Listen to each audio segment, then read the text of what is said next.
Picture every 10th person you know, your friends, your classmates, your co-workers, gone. That's the staggering scale of destruction pinned on one man. The claim? Genghis Khan's armies erased 10% of humankind in the 1200s.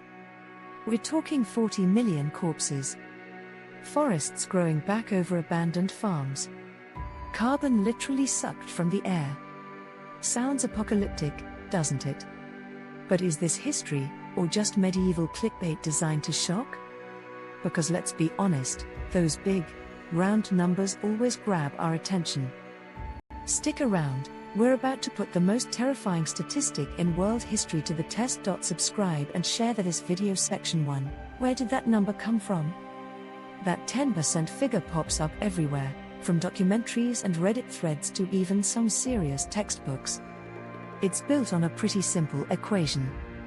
In 1200, the planet held about 360 million people. Modern demographers attribute roughly 30 to 40 million deaths to the Mongol conquests.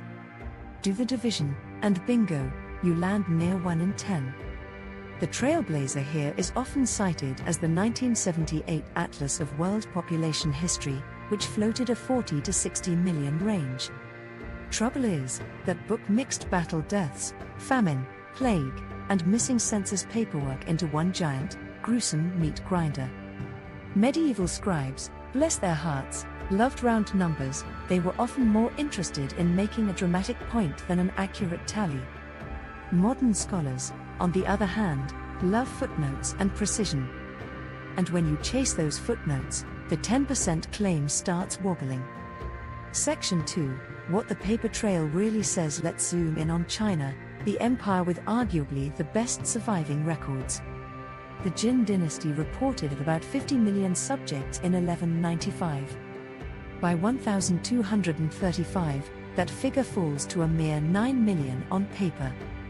Catastrophic, yes, but historians now largely blame refugees slipping off the tax rolls, plus Mongol administrators simplifying categories and failing to maintain proper counts. In other words, it was often a census collapse, not necessarily a body pile. Now, pull back to Central Asia. Persian chroniclers famously wailed that the Mongols killed 1.3 million at Merv and 1.7 million at Nishapur. Here's the thing, those two cities together probably held maybe 200,000 people. These numbers were theater, designed to shock rival rulers, justify huge indemnity payments, or simply amplify the chronicler's own horror. Archaeology shows immense devastation, but not depopulation on that fantastical scale. So, 10% of humanity? You can't tally what you can't accurately count. Section 3. Still a mountain of skulls. Okay, so the stat is squishy. Does that let Genghis off the hook? Hardly. Pull up the siege of Baghdad in 1258. Sources agree on several 100,000 deaths in just 1 week, entire libraries and ancient canals obliterated. The Western Shia Empire? Nearly wiped off the map, a case some historians call ethnocide. Mongol strategy legitimately included terror as policy. Offer surrender, or face utter annihilation. That was the brutal message they sent, time and again, across vast distances. This saved them resources later by crushing resistance before it even fully formed. Even conservative tallies of direct violent deaths still land near 20 million. That's still the entire population of a place like Florida deleted with swords and fire. The takeaway here is clear, the Mongols were catastrophic even without the round number hype. If you like your history with the myths scraped clean, hit subscribe and ring that bell so you don't miss our next historical deep dive. Section 4, the bonus curveball, climate cooling. Here's where the apocalypse gets really weird. Fewer farmers mean vast fields gone wild, returning to nature. This massive land abandonment actually pulled a significant amount of carbon dioxide from the atmosphere. Tree rings and Antarctic ice cores show a measurable dip in atmospheric CO2, about 700 million tons, right after the conquests. The planet cooled enough for a few glaciers to advance, a phenomenon that contributed to Europe shivering through the early stages of the Little Ice Age. Good science, absolutely, but it still doesn't prove the 1 in 10 ratio. It only shows the Mongol impact was planetary, not just political.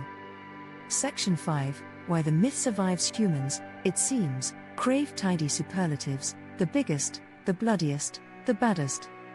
Slap 10% on a poster and you instantly convey that Genghis was the gold medalist of mass killing.